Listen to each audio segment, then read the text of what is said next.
Bonjour à tous et bienvenue à tous ceux qui nous rejoignent maintenant ou qui regarderont ceci en différé. On a pas mal d'entre vous qui nous ont demandé de pouvoir regarder ça un petit peu plus tard. J'ai le plaisir d'accueillir Mathieu Floch qui représente France Vallée et qui va nous parler de solutions d'investissement dans le foncier et plus particulièrement de forêt. On va partir en forêt, on va prendre un grand bol d'air. C'est la saison. Il y a des forêts de feuillus et puis des forêts de résineux. Et tout ceci va nous permettre de prendre un grand bol d'air. Et on va attendre quelques 2-3 minutes que les quelques retardataires nous rejoignent. Mathieu, vous êtes chez France Vallée depuis combien de temps finalement? Bonsoir à tous, bonjour à tous. Je suis chez France Vallée depuis mars 2020. D'accord. Ça fait Ah, vous êtes 3 ans depuis en plein hier. confinement. En plein confinement. Vous êtes Et allé vous oui, confiner en forêt, vous. Ah ouais. exactement, exactement. Bon, la forêt consistait pour moi en un appartement d'une trentaine de mètres carrés à Paris, mais c'était dans l'idée, j'y étais. J'y étais, ouais. D'accord. Bon, ça permet de rêver, c'est bien. Exact. Donc, on va parler de forêt aujourd'hui comme thème d'investissement, un sujet qui nous a toujours un petit peu titillé et nous, on est un petit peu on est un petit peu des maximalistes, donc on cherchait souvent à aller acheter des forêts en direct et puis on s'est rendu compte que c'était de plus en plus compliqué. Au bout d'un moment, il faut se rendre compte à l'évidence, c'est un boulot de spécialiste et autant passer par des spécialistes. Alors, je vais partager mon écran pour que vous puissiez voir une belle présentation. Alors, il faut juste que je partage la bonne fenêtre. Hop là, j'ai un partage qui est ici. Donc, juste avant de partager cet écran, je voulais vous en partager une autre pour vous montrer quelque chose qui est une innovation qui est sortie ce matin. Ce matin est sorti l'Atelier du Phare. L'Atelier du Phare, c'est un site qui nous permet pour tous ceux qui ont des forfaits d'abonnement, soit un forfait crypto, soit un forfait montagne, soit qui veulent prendre une consultation patrimoniale, d'avoir un ensemble de services qui sont rassemblés à un seul et même endroit. Et ici, il y a un bouton connexion parce que vous pouvez faire un compte client et il y aura par exemple des informations comme le webinaire de ce soir ou les prochains rendez-vous que vous aurez avec l'équipe. Voilà, c'est une innovation dont on vous tiendra au courant un petit peu plus tard dans les jours qui viennent. Et il y aura d'autres innovations cette année où nous sommes l'année de notre 20e anniversaire. Donc il y aura quand même quelques innovations. Revenons sur la forêt. On va parcourir un document et Mathieu va nous parler un petit peu de France Vallée et après on ira un peu plus loin, on rentrera en détail dans l'explication. Mathieu, donc France Vallée, qui est-ce finalement? France Vallée, on est une initiative d'Arnaud Filleul et Guillaume Toussaint, qui en 2011 en fait découvrent l'investissement forestier, construisent un premier GFF, donc un groupement foncier forestier. Vous connaissez les GFF, vous connaissez les GFA, les GFV. Donc eux, ils avaient fait un GFF parce que c'était de la forêt. Et en développant tout ça, ils ont vu qu'il y avait un véritable intérêt pour la diversification d'actifs forestiers. Et depuis, la société a grandi. On a deux activités, les actifs naturels, la forêt, le viticole, ainsi que des actifs immobiliers. Aujourd'hui, on gère un petit peu plus de 3,8 milliards d'euros d'actifs sous gestion, avec précisément en forêt un petit peu plus de 650 millions d'euros. Un développement donc, depuis maintenant 10 ans, avec d'abord un savoir-faire français, et les investissements et les acquisitions en France, et une nouvelle ère en quelque sorte depuis fin 2021, avec le lancement de nos investissements en Europe, puisqu'aujourd'hui, le cahier des charges tel qu'il est aujourd'hui, vous l'avez dit en préambule, acheter de la forêt, c'est une affaire de spécialistes. Et en France, c'est aussi un marché qui est en quelque sorte un petit peu capé.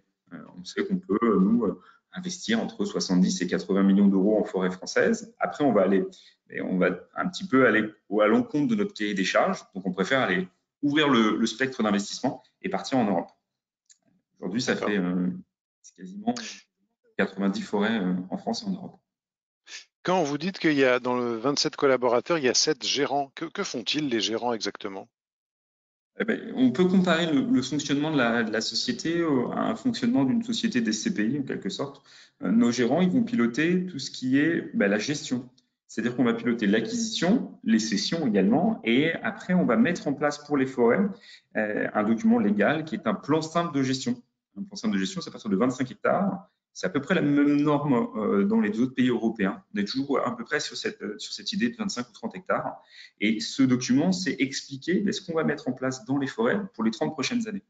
Leur job, c'est de faire en sorte que ce process de gestion soit le plus vertueux possible, s'inscrivent dans un développement et dans un maintien, un développement de la biodiversité animale, végétale.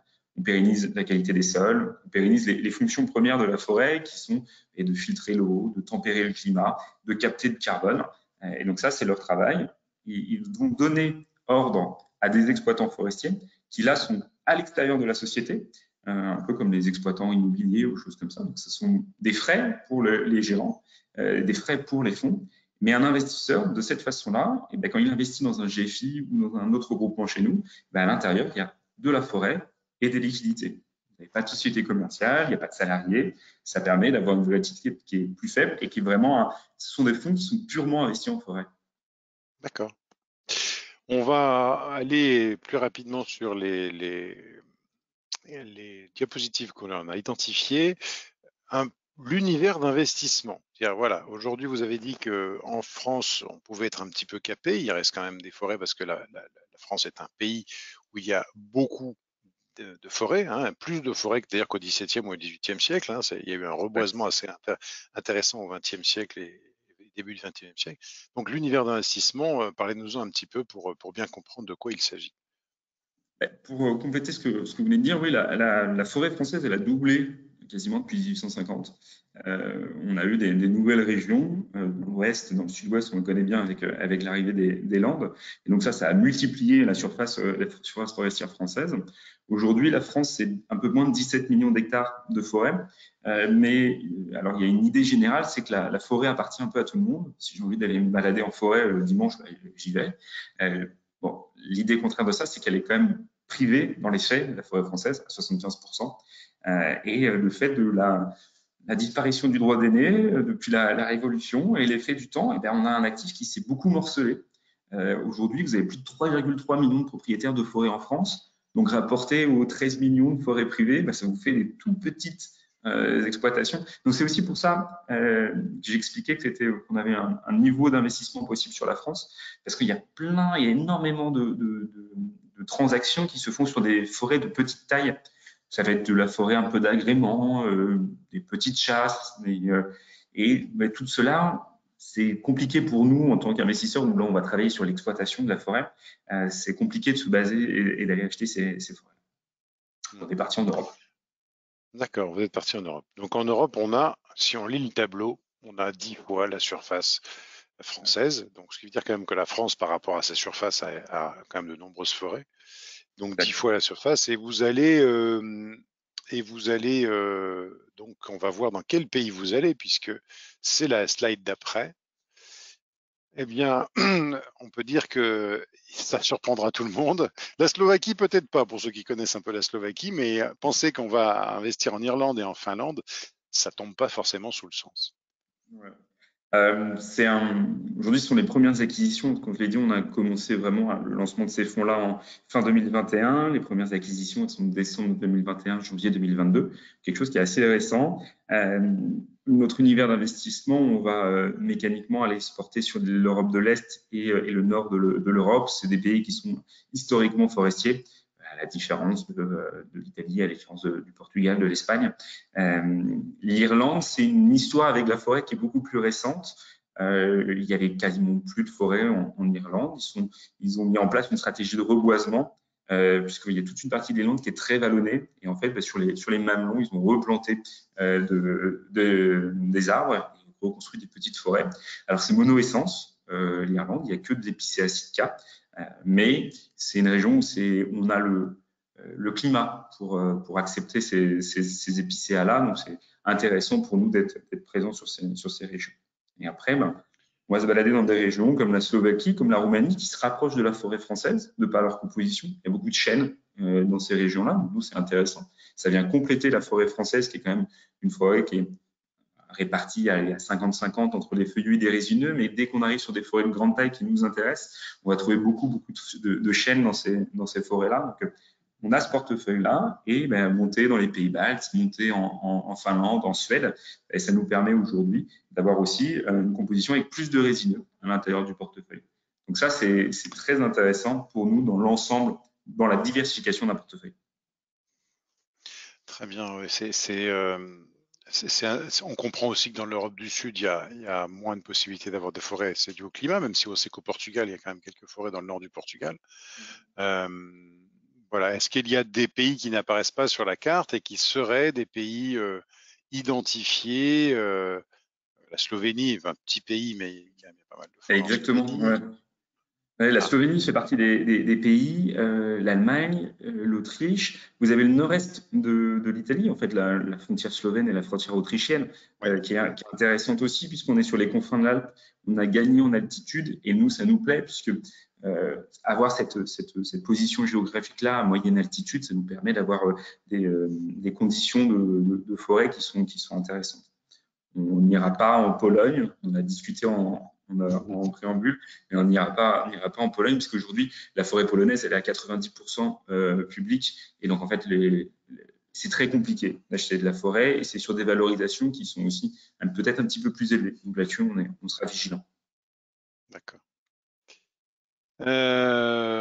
Alors, si comment se construit la performance, on peut parler un petit peu de comment se construit la performance, parce que le but, quand même, comme dans d'un investissement, c'est de savoir comment se construit la performance.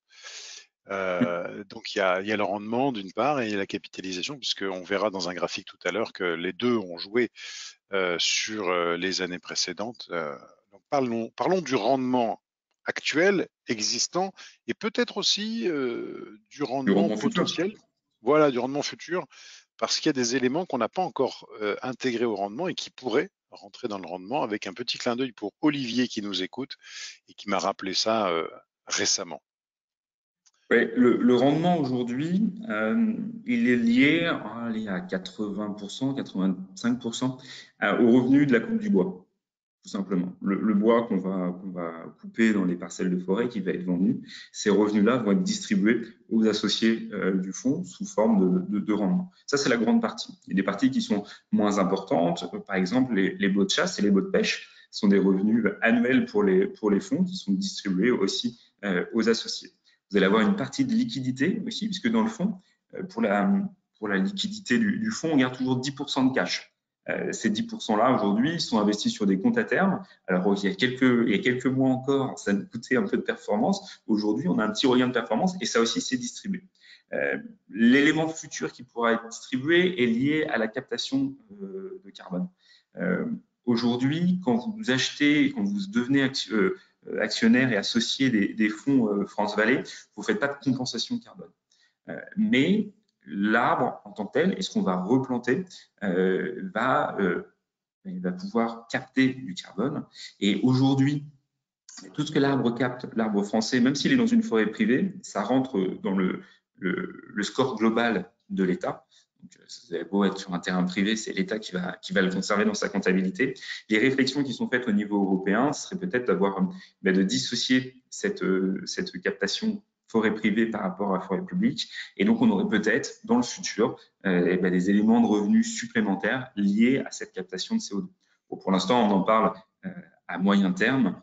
Il ne faut pas s'attendre à avoir du changement rapidement. Ce sont les premières discussions au niveau européen, au niveau de la Commission européenne. Donc, je ne vous réexplique pas un peu le niveau la rapidité de ces réflexions-là, mais ça peut prendre un peu de temps, mais on est sur cette voie-là de réfléchir à toute cette partie carbone, bien sûr. D'accord. En fait, aujourd'hui, on ne va pas chercher à investir dans la forêt pour une performance de très haut niveau, puisque quand on voit les commentaires nous invitent à dire que prendre 2,5 de performance annuelle, c'est quelque chose de cohérent, et encore, ça pourrait ne pas se réaliser. Le passé a montré que ce n'était pas forcément ce type de performance que vous avez délivré, mais nous, on ne va pas vous dire, vous allez voir, ça va faire du 5 à 10% par an. C'est pas tellement le sujet, même si potentiellement aujourd'hui il y a une pression acheteuse sur les produits issus de la forêt en ce moment. Et donc, ça nous semble, nous, stratégiquement, un moment où on peut encore se positionner sur cet actif. Ouais, exactement. Le développement aujourd'hui qu'actif, la forêt et sa matière première, le bois, sont recherchés par énormément de secteurs d'activité différents.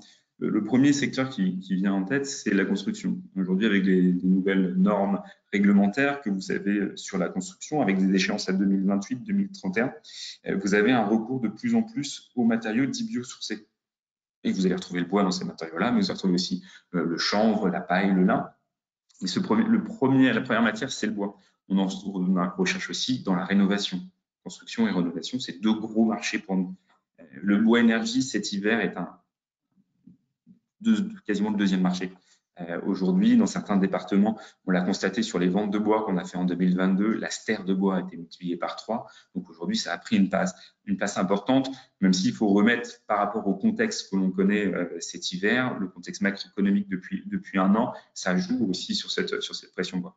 Et on a des nouveaux marchés qui s'ouvrent à la matière bois, et plus précisément à la cellulose de bois. La cellulose qu'on va retrouver dans la cosmétique, cellulose qu'on va retrouver dans la médecine, cellulose qu'on va retrouver aussi dans le textile, puisqu'aujourd'hui, on est capable de remplacer des éléments pétrochimiques que vous avez dans vos vêtements. On peut remplacer le polyester, le nylon que vous avez dans vos vêtements. Et tout ça aussi, c'est dans une phase réglementaire. On l'avoue, il y a beaucoup d'opportunités pour la matière en bois qui sont liées avec les nouvelles réglementations que vous avez soit au niveau national, soit au niveau européen pour ces matériaux biosourcés. Et c'est vrai que l'actif bois et l'actif forêt surfent un peu sur ces nouvelles réglementations-là, puisque on est la réponse de beaucoup de problèmes, tout en étant aussi pas facilitateur, puisqu'on reste un actif cantonné, comme on l'a vu sur les précédentes slides. Il y a 178 millions d'hectares de forêt en Europe. On ne va pas tout couper en une année. Il faut valoriser ce stock parce qu'il a un rôle assez essentiel aussi écologiquement en termes de captation de carbone, en termes de biodiversité, filtration de l'eau, enfin, ce que j'ai mentionné tout à l'heure. Donc, c'est toujours avoir en tête qu'aujourd'hui, dans les fonds France Vallée, de par les engagements qu'on prend, les labels qu'il y a, parce que les fonds sont labellisés Greenfin, on va toujours couper moins que la croissance du bois sur pied, moins que la croissance de nos actifs. Donc, mécaniquement, ça va cantonner ce qu'on va pouvoir couper et donc cantonner les revenus. Et sur un marché, si vous avez une demande qui est importante par rapport à une offre qui reste qu'elle est, mécaniquement, on a cet effet prix qui se retrouve dans les fonds. On n'a pas, j'ai passé rapidement la slide tout à l'heure, mais effectivement, ces fonds sont classés dans le classement. Enfin, c'est un classe 9. En tout cas, on ne peut pas faire mieux. Quand les gens nous demandent, je voudrais un investissement à impact, je pense qu'on ne peut pas faire mieux que ce type d'investissement qui correspond bien aux investissements à impact. Sur les historiques de performance, je passe rapidement sur la slide. Vous avez eu le temps de la lire. En tout cas, ce n'est pas forcément ce qu'on va mettre en avant. Je vois que certains ont déjà posé des questions. Je regarde si c'est le moment de l'intégrer dedans. Donc non, Olivier, puisqu'on a eu répondu, pouvons-nous récupérer droit carbone directement en fonction de notre investissement afin de compenser? Donc on a vu que non, aujourd'hui c'est l'État qui récupère ça pour l'instant, même s'il y a des discussions. C'est ça, j'ai bien compris, Mathieu. Exactement. Ouais. Donc ok pour ce point-là. Les principaux risques, on les connaît, hein, notamment dans le sud-ouest où on a, en plus, on n'a pas parlé du gel parce qu'en plus, nous, il y avait eu des historiques très intéressants dans la forêt des Landes, c'est-à-dire qu'il y a des tempêtes, tout se couche, il y a des incendies, tout brûle. Enfin, c'était une manière de parler, hein. Donc les gens disent ah, il y a des tempêtes, ça veut, il faut plutôt que je mette de l'eucalyptus qui va mieux tenir à la tempête. Et que se passait-il dans les 5-6 ans après le plantage des eucalyptus? Une grosse période de gel, les eucalyptus gelés. Donc on a des gens qui ont changé les parcelles, qui ont mis pain eucalyptus, pain eucalyptus. Bon, voilà, je pense que l'entretien de la forêt est souvent une réponse à ces problématiques d'incendie. Les tempêtes, bon, on n'y peut pas grand-chose. Donc il faut savoir que acheter une forêt, c'est centraliser l'ensemble des risques à un endroit. Acheter dans un fonds, c'est diversifier les risques au travers un fonds. Donc, normalement, toute la forêt française ne brûle pas la même année. Et quand il y a une tempête, elle ne ravage pas l'intégralité du pays. J'étais tellement clair que Mathieu dit ne souffle pas. Je de la tête. Mais oui, c'est ça. En fait, la réponse d'un fonds collectif, c'est la diversification. Aujourd'hui, le fonds qui est purement français, il y a 85 forêts à l'intérieur. C'est réparti sur l'ensemble de l'Hexagone. Et donc, on va, par la diversification jouer sur ces rôles d'incendie et de tempête. Alors, en France, parce qu'on n'a pas à l'échelle européenne, mais en France, en plus, on va assurer nos forêts sur ce risque d'incendie, ce risque de tempête. C'est vrai que c'est ce qui va venir plus rapidement en tête à l'investisseur, aux différents auditeurs de ce podcast, mais on travaille ce risque et c'est de l'exploitation. C'est là aussi notre travail en tant que société de gestion, c'est parer en fait à ces problématiques-là, incendie et tempête. Et bien sûr, le risque phytosanitaire. Risque phytosanitaire qui est encore autre chose qui sont les maladies et là encore aussi la diversification est importante. Alors, quand on intègre de la forêt dans un portefeuille, on peut se demander pourquoi à plusieurs titres et on a abordé déjà pas mal d'éléments, mais il y a un élément de comportement non pas contracyclique mais au moins désynchronisé du reste et c'est on le montre avec ces deux graphiques que je vous laisse commenter, Mathieu, par rapport à la désynchronisation.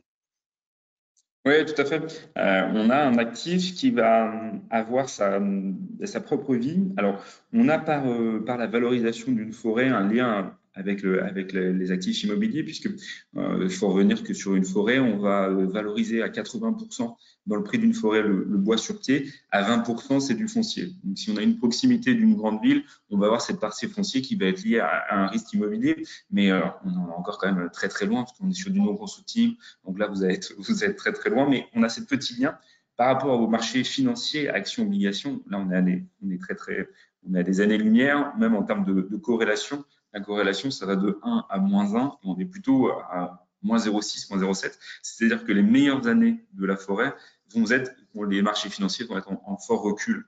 Et c'est vrai qu'on a des très belles années, des indices qui prennent 10, 15, 20%. Ça va être là où on va avoir moins de transactions et donc du coup aussi moins d'augmentation. C'est une valeur qui peut être vue comme une valeur refuge, la valeur bois, de par sa faible volatilité.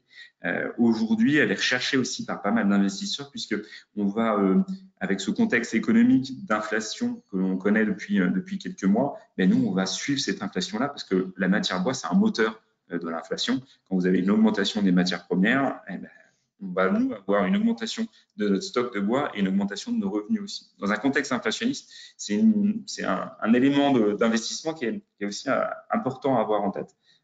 Et ça permet d'avoir ce suivi dans votre portefeuille. Voilà, donc ça, ce qui nous permet de désynchroniser un petit peu les choses et d'aller désynchroniser les éléments des actifs de votre patrimoine. On ne va pas dire qu'on est contracyclique, mais en tout cas, il y a une désynchronisation. Et comme Olivier a pu le faire, vous pouvez poser vos questions ou mettre des choses dans le chat. On sera très heureux d'y répondre. L'offre, donc maintenant, l'offre, puisqu'en fait, on peut investir de différentes manières par rapport à différents objectifs.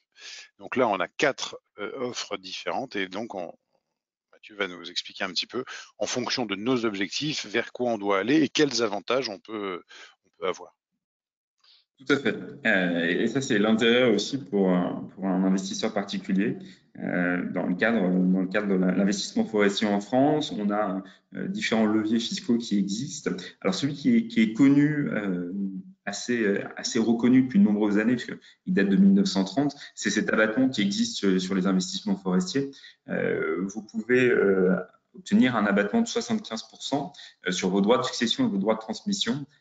Droit abattement qui est calculé sur la valeur forêt, donc vraiment l'actif forestier à l'intérieur du fonds. Cet abattement, il est assez intéressant puisque vous n'avez pas de conditions de détention pour le souscripteur ni pour les héritiers donataires.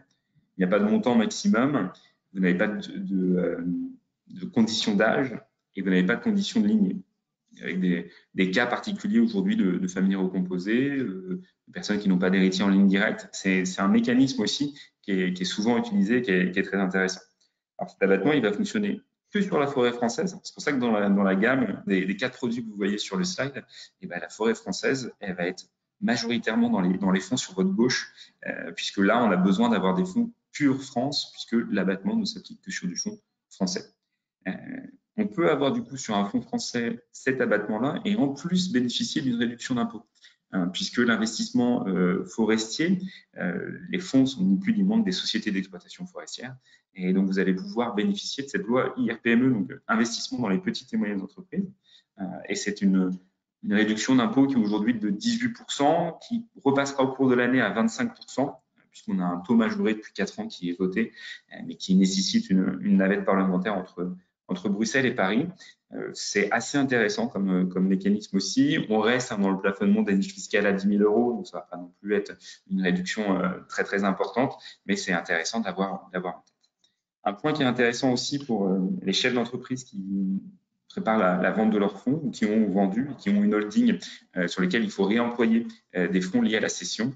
Alors, nous avons une solution en Europe qui est éligible au cadre du remploi de produits de cession de l'article 150 0B du Code général des impôts. C'est une solution qui est intéressante puisque, comme vous le voyez, l'ensemble de ces produits ont une échelle de risque 3/7, donc conviennent assez bien si vous avez un profil plutôt prudent, même si vous avez un profil plutôt dynamique.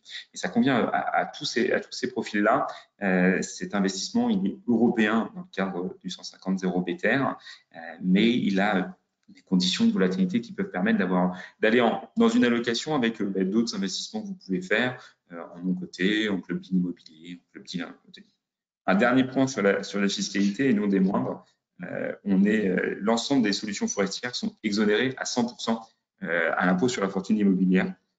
Donc, quand vous êtes plutôt vous appréciez les actifs tangibles dans votre portefeuille, vous avez cette poids de la forêt qui ne se voit pas sur votre IFI. Petite question, dans la limite de l'abattement des droits de mutation, on a une limite en termes de montant. C'est, je ne vais pas dire de bêtises, c'est un peu 600 000 euros. Non, il y en a plus sur le GFI puisque vous êtes à capital variable, donc vous n'avez pas de montant maximum sur ces produits-là. D'accord. Ah oui, sur le GFI, d'accord. Okay. L'intérêt aussi, un des intérêts, c'est que vous n'avez pas de blocage. Oui, bien sûr. Quand on investit on fait du réinvestissement des plus-values de cession. Donc l'article 150 OB ter du Code général des impôts, je vous laisse apprécier au passage la complexité de notre droit fiscal, puisque nous sommes dans l'article 150 qui traite de l'ensemble des plus-values. Nous sommes au niveau O, mais dans le O, nous sommes à grand chapitre, sous-chapitre B, et dans le sous-chapitre B, nous sommes au troisièmement. Donc, quand nous sommes au 150 OB ter, quelle est la durée de l'investissement? Parce qu'en fait, souvent, ce que nous disent les chefs d'entreprise, c'est que moi, quand je fais du réinvestissement, si je dois rester 15 ans sur mon sous-jacent, ça ne m'intéresse pas fortement. Donc là, est-ce qu'il y a une durée Je les comprends. Je les comprends tout à fait. L'idée sur ces fonds-là, et ce qui lui apporte de la souplesse aussi, et qui a un côté un petit peu différent de ce que vous pouvez retrouver chez mes confrères et consorts sociétés de gestion, c'est que le fonds n'a pas de durée de détention propre. On s'intègre simplement dans le cadre de l'article qui dit qu'il faut réinvestir pour un minimum de 12 mois.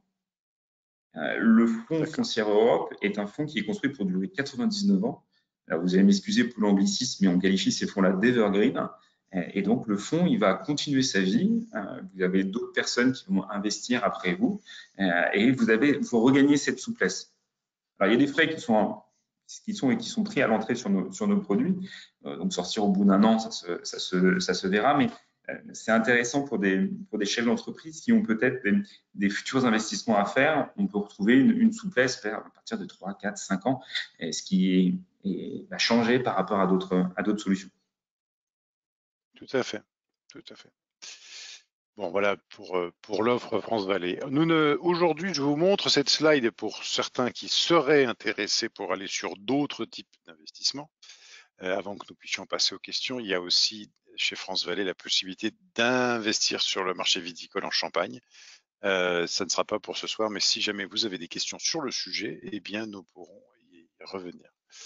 Donc, si vous avez des questions, nous serions très heureux d'y répondre. Je vais revenir sur les slides que nous n'avons pas vus jusqu'à maintenant, notamment une qui était, voilà, c'était l'article 9 SFDR sur la taxonomie.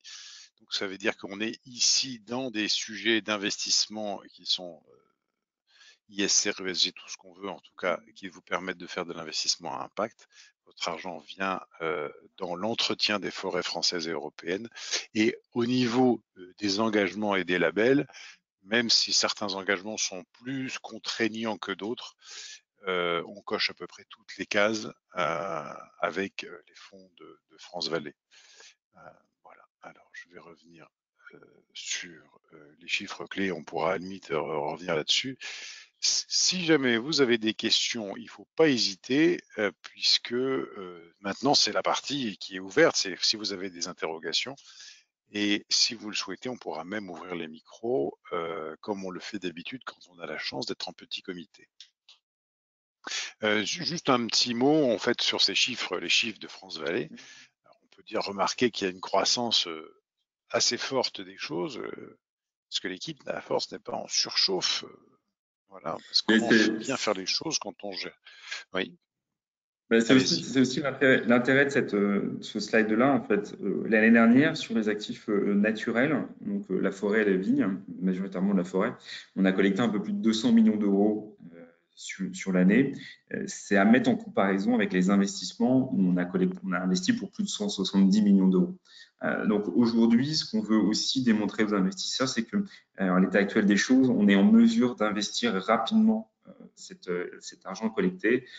On ne va pas vous dire bah, vous avez investi dans un fonds forestier, mais on sera réellement investi dans 3 ou 4 ans. Non, aujourd'hui, sur une année glissante, vous êtes investi en forêt et vous bénéficiez de l'intérêt et de la performance de cet atout et de cet actif forestier.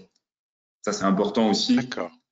Et on continue de toute façon. Oui, On accompagne aussi ce développement avec des recrutements. Hein. Aujourd'hui, on est 27. D'ici à la fin de l'année, je pense qu'on sera une quarantaine. Avec l'idée, c'est de staffer cette équipe de gestion pour qu'il soit le nombre pour suivre aussi la croissance. Mais c'est un des points qui est indispensable pour nous, c'est d'être équipé pour investir. très bien. Je vais ouvrir les micros en grand. Comme ça, ceux qui veulent poser des questions peuvent le faire. Je sais que souvent Patrick, à ce moment-là, prend le micro. Donc moi, je vous ai donné à tous le micro ouvert normalement. J'ai tous mis. Activer le son pour tous. Donc après, c'est à vous de vous positionner sur... Oui, Titouan, c'est ça? Non. Hop là, je les ai ouverts. Allez-y. Activer le son. Je peux activer le son. Voilà, moi j'ai activé le son si vous voulez. Après, vous pouvez le couper hein, si vous trouvez que c'est trop dictatorial comme fonctionnement. Voilà. Donc si jamais vous avez une question, allez-y. Parlez dans le micro. On y écoute si jamais vous avez des questions.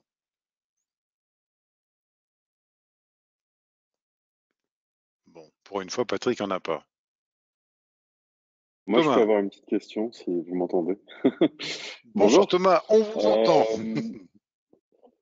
Petite question. Alors, je suis désolé si je suis arrivé un petit peu en retard. Peut-être que ça a été évoqué. Euh, quel pourcentage d'un d'un d'un patrimoine est-ce que vous recommanderiez d'investir, soit vous Louis, soit vous Mathieu d'ailleurs, hein, c'est une question un peu pour tous les deux, dans ce type d'investissement-là, dans les forêts ou dans du foncier en général. Mathieu. Nous, de notre point de vue, aujourd'hui, dans les allocations, on voit qu'on est le foncier, c'est tout petit. Hein. Aujourd'hui, c'est sur le patrimoine global d'un Français, c'est moins de 20%. Déjà, si on arrive à 5%, c'est déjà pas mal.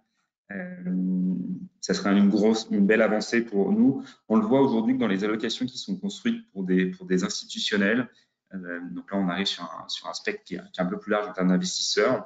On rentre dans une poche qui est actif, diversifié, immobilier, et c'est des postes où on va être proche des 7,5%. C'est l'objectif de ces fonds-là.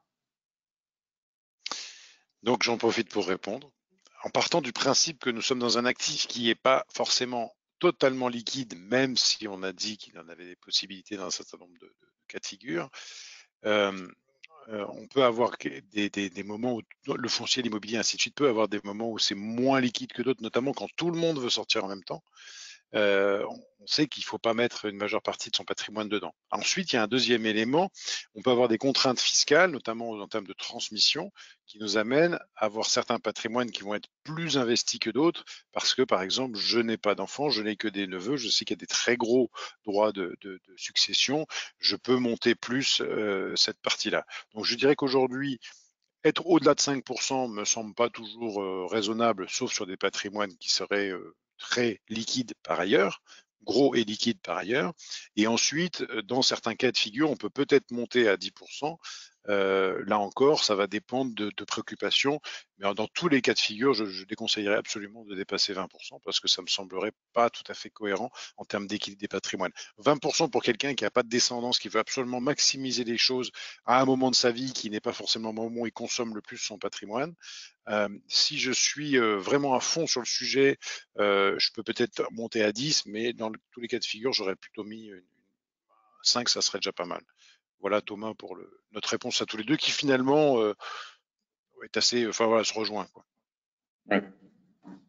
Merci. Il n'y a pas de souci. Olivier, Patrick, des questions? Si jamais, il ne faut pas hésiter. Puisqu'on ouvre les micros, on a encore 4-5 minutes pour les questions nécessaires. Alors Patrick nous a levé la main. Non, il a levé la main.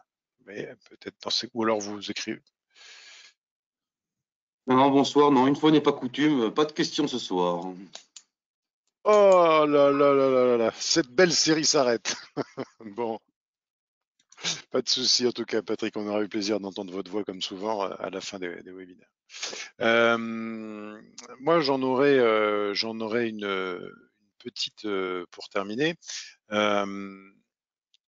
Qu'est-ce qu'il faudrait, qu'est-ce qu'il faudrait pour que les crédits carbone, la compensation carbone, est-ce qu'il y aurait des choses à faire pour que la personne qui par soi-même ou par son entreprise investit dans des forêts, on puisse récupérer des avantages au niveau des crédits carbone, puisque de toute façon, on capte du carbone, donc ça serait cohérent qu'on puisse récupérer quelque chose. Est-ce qu'il faut que les étapes soient franchies? Est-ce qu'il faut qu'il y ait des actions qui soient menées? Enfin, comment ça peut se passer? Quelle est un peu votre vision là-dessus? Je vous demande de la divination, Mathieu, donc c'est sans garantie, hein, mais voilà, c'est pour essayer de comprendre les choses.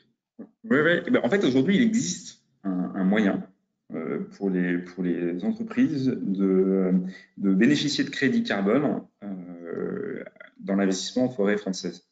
Il y a un cas qui est quand on va reboiser. En fait, le crédit carbone aujourd'hui se crée quand on va apporter une plus-value. Très souvent, on va apporter une plus-value quand on va replanter. Les cas, on va replanter aujourd'hui en France. Vous avez un cas dans le sud-ouest, c'est après un événement tempête, incendie, après un événement sanitaire. Et donc, à ce moment-là, on peut intégrer un label qui est le label bas carbone, qui est construit selon une méthodologie de l'ADEME.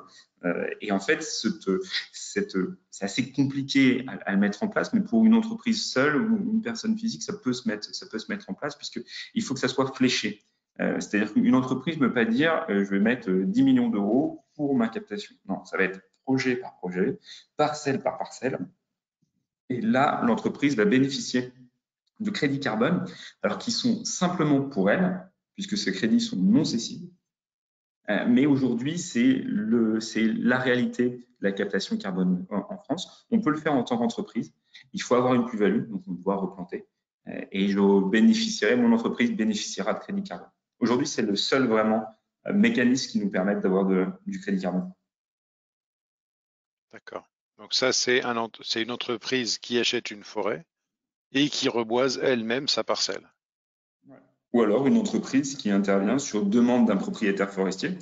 Par exemple, un propriétaire forestier qui a connu un incendie, une tempête ou une maladie, qui n'a pas les moyens de replanter, qui a fait l'appel à un donateur extérieur, un souscripteur extérieur. Et là, l'entreprise va investir pour replanter et en contrepartie va bénéficier de ces crédits carbone. D'accord. Et elle bénéficiera que du crédit carbone ou est-ce qu'elle aura une quote-part sur la coupe future? Non, que du crédit carbone. Que du crédit carbone. D'accord, très bien. Ok pour cette réponse très intéressante, même si elle sort un petit peu du cadre, mais je sais qu'elle intéressait quelqu'un qui était présent. Alors, est-ce que, par exemple, vous, imaginons que vous ayez des parcelles qui aient eu des sinistres. Est-ce que vous pouvez faire appel à des entreprises est-ce que vous pourriez justement dire à des entreprises, bah, venez faire du crédit carbone chez nous? Ouais, ouais. Oui, on a cette possibilité-là qui existe. Alors aujourd'hui, on n'a pas eu le cas, mais on a, comme tout propriétaire forestier, la possibilité d'avoir recours à à ce label bas carbone. Euh, L'état actuel des choses, on n'a pas encore été concerné, mais on pourra s'inscrire dans cette construction-là. Ça sera D'accord. indépendant des fonds, et ça sera indépendant, mais oui, on pourra demander Oui, j'ai bien si compris. si on en a besoin. D'accord, très bien. Bon, bah, en tout cas, merci pour cette réponse, ce qui permet de voilà de repartir là-dessus. Bien écoutez, si jamais il n'y a pas d'autres questions, euh, nous allons mettre un terme à ce webinaire qui était passionnant. Donc, comment on fonctionne? Vous avez donc, nous sommes à la fin de ce webinaire, nous avons réussi à vous convaincre qu'il était véritablement opportun de venir investir dans la forêt française ou européenne. Je vais remettre la dernière slide pour que vous puissiez voir comment ça se passe. Vous avez donc la possibilité d'investir en France, colonne de gauche, en Europe, colonne de droite. Si jamais vous réinvestissez les plus-values de cession de vos titres, de toute façon, vous n'aurez pas le choix, ça sera en haut à droite. Dans tous les cas de figure, par la suite, vous avez donc des minimums d'investissement. Soit vous pouvez mettre un minimum de 30 000 euros et à ce moment-là, vous avez le choix entre les deux fonds que vous avez à gauche. Mais si vous voulez faire la réduction d'hier, ça sera en bas à gauche. Donc, vous pouvez investir un petit peu tous les ans. Vous constituez votre forêt, avoir des économies d'impôts au moment de cet investissement et de cumuler avec l'exonération d'IFI et de cumuler avec l'exonération de droits de succession. Donc ça commence à faire beaucoup. Et de l'autre côté, bah, vous pouvez aussi faire des investissements à partir de 1000 euros et puis, ou alors simplement investir sur les aspects transmission. Petite question quand même dans la colonne de gauche. Si, est-ce qu'il y a un avantage? Parce qu'il y a un fonds qui n'a pas de réduction d'impôt et un fonds qui a une réduction d'impôt sur le revenu.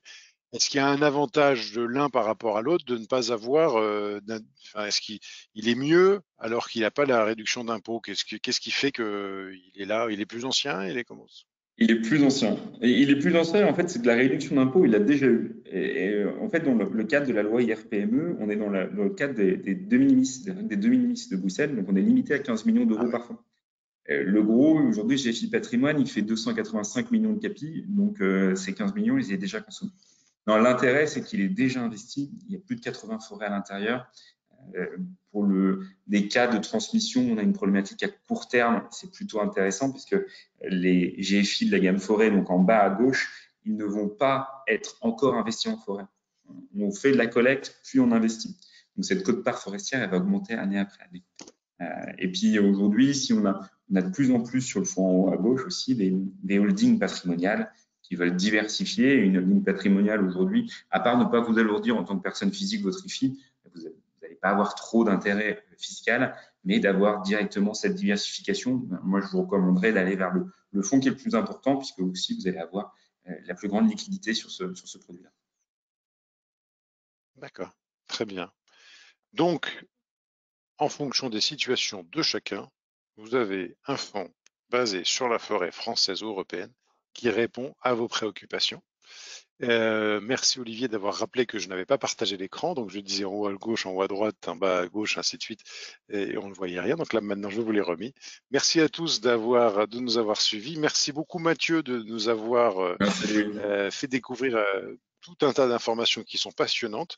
Nous sommes très heureux parce qu'en fait on a enfin réussi à mettre en place un partenariat avec des premiers clients qui sont venus investir.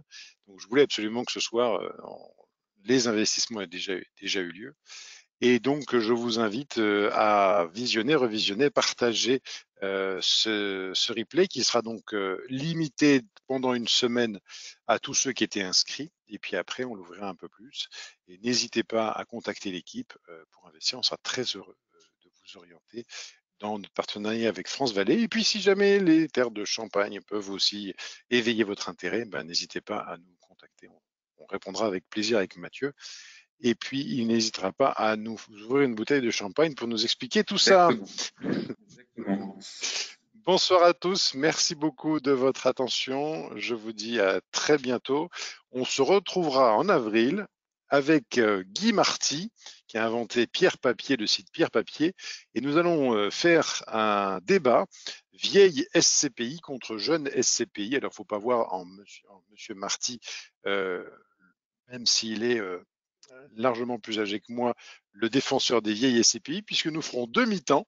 Une mi-temps où lui défendra les anciennes et moi les nouvelles, et la deuxième mi-temps, on inversera les rôles pour savoir qui a été le plus convaincant. Je vous dis bonsoir et je vous dis à très bientôt. Au revoir. Bonsoir à tous, au revoir.